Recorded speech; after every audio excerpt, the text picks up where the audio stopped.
Most horror stories require the characters to make mistakes, a wrong turn down a dark road, ignoring a keep-out sign, or deciding that splitting up in the haunted asylum is absolutely the right idea. But real horror doesn't announce itself the way fiction does. It doesn't come with warning music or obvious villains.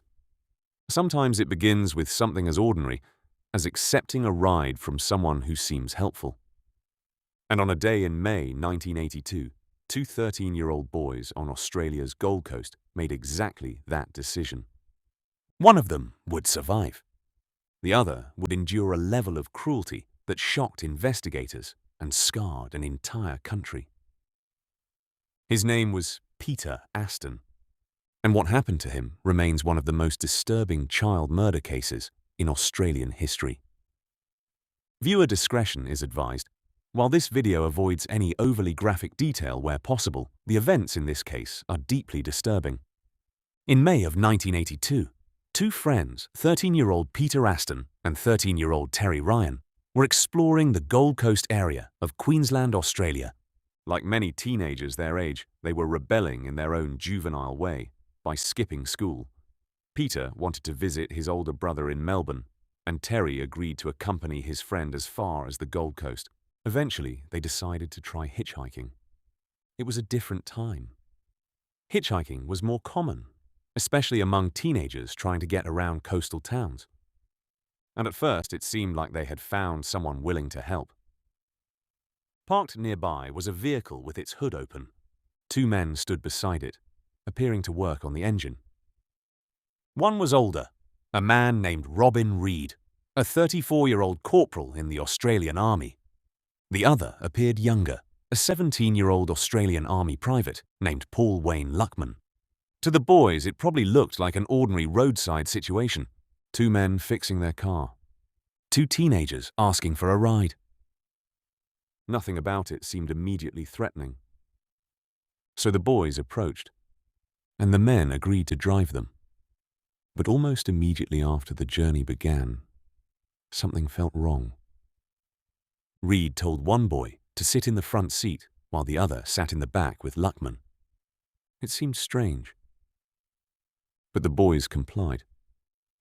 Not long after they started driving, they realized the car was not going the way they had agreed. When Terry Ryan questioned the direction, the situation changed instantly. Luckman turned toward him and pointed a shotgun directly at his head. At the same moment, Reed held a knife to Peter Aston in the front seat. The message was simple. Do exactly what you're told, or die. The car continued driving south, crossing the border from Queensland into New South Wales. Inside the vehicle, the boys were beaten and threatened as the kidnappers pushed deeper into isolation. Eventually, they arrived near the beachside town of Kingscliff.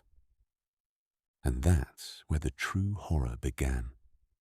Reed and Luckman forced the boys out of the car and led them down a secluded beach track. The area was quiet, isolated. Exactly the kind of place where no one would hear screams. There, the attackers tied the boys' hands behind their backs. They also used metal toe clamps on their feet, devices designed to painfully immobilize them and restrict movement. The two men reportedly laughed and mocked the boys as they struggled. What followed was a prolonged and sadistic attack. Both boys were beaten. But according to Terry Ryan's later testimony, much of the violence focused on Peter Aston. Ryan was forced to watch, forced to witness his friend being beaten, punched, and tortured while he himself was repeatedly struck and threatened. Investigators would later learn that the attackers seemed to feed off the suffering they were causing. The more the boys cried or begged for mercy, the more the violence escalated. Both boys were beaten and burned with cigarettes. Criminologists would later surmise that because Peter, the bigger of the two boys, showed more stubbornness towards the attackers, he was targeted more by them. Reed and Luckman kicked Peter Aston in the groin area with steel-toed boots so hard and so many times that he could no longer physically stand. At that point during, the attackers turned their attention to Terry Ryan. He was kicked in the same way. However, they then handed him a shovel and ordered him to beat his own friend. Ryan later explained that he believed his only chance of survival was to appear compliant. Terrified that refusing would mean immediate death, he pretended to participate in the attack. But he reportedly did not deliver the fatal blow. It's a horrifying situation to imagine. A child forced into an impossible decision. Either resist and die, or pretend to cooperate in order to survive. At this point, Aston had become the focal point of the attack. It was later revealed by pathologists that during this frenzy, Aston suffered at least 30 separate stab wounds. His ears had been forcibly pierced multiple times by a leather punch. He had a stab wound in the top of his head that had pierced his skull, most likely by scissors. He was punched, kicked, and beaten with a shovel until he was unrecognizable. Despite the unimaginable injuries he had already endured, Peter Aston was still alive. But the attackers had already decided how the night would end. Peter was stripped of all his clothing, and as much of it that would fit was forced into his mouth. They dug a shallow pit in the sand and buried Peter. When investigators later examined his body, they discovered sand in his airways, evidence that he had been breathing as the sand covered him, meaning he had been buried alive and had died of suffocation as a last cruel twist. He was 13 years old. After the attack, Reed and Luckman drove Terry Ryan away from the beach. During this drive, as much as it hurt and scared him, Terry played along with his attackers, acting like he was in awe of them and that Peter had deserved it. It was all in the hope he would live to tell of the event and get some type of justice. Eventually, they dropped him off near his home, leaving him a few blocks away before driving off. Ryan had survived. But survival came with a heavy burden. He had witnessed the torture and murder of his friend, and he carried the trauma of that night for the rest of his life. Without his testimony, investigators might never have known exactly what happened on that beach. Authorities quickly launched an investigation. Both attackers were eventually arrested and brought to court. Their committal hearing took place at Tweedheads Court before the case was transferred to the Supreme Court in Sydney. During the trial, the disturbing details of the attack were revealed. The prolonged torture, the sadistic behavior, the burial alive. Both Robin Reed and Paul Wayne Luckman were convicted of murder and sentenced to life imprisonment. It's easy in true crime stories to focus on the perpetrators, their psychology, their brutality, their crimes.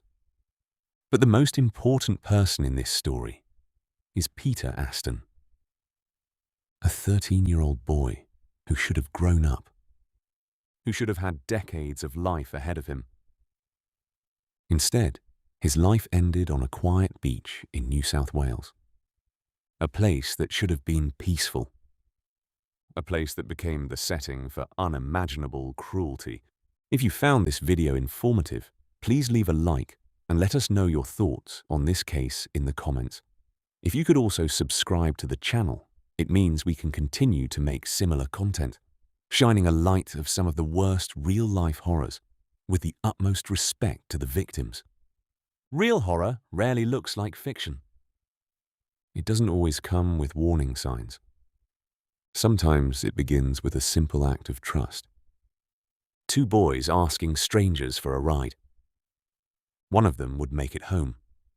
The other would never be seen alive again.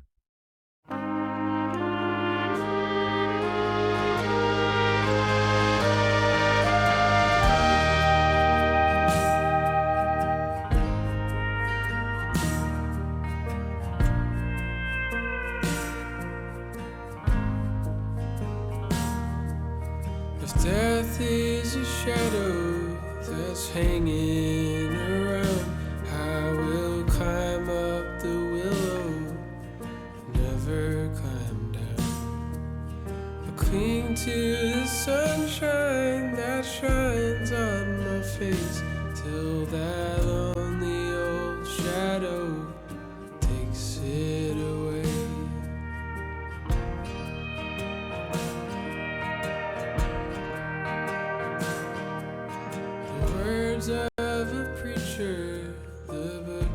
I have read, who will bring comfort to the fears we are fed. Life is a mother who labors for days, pain can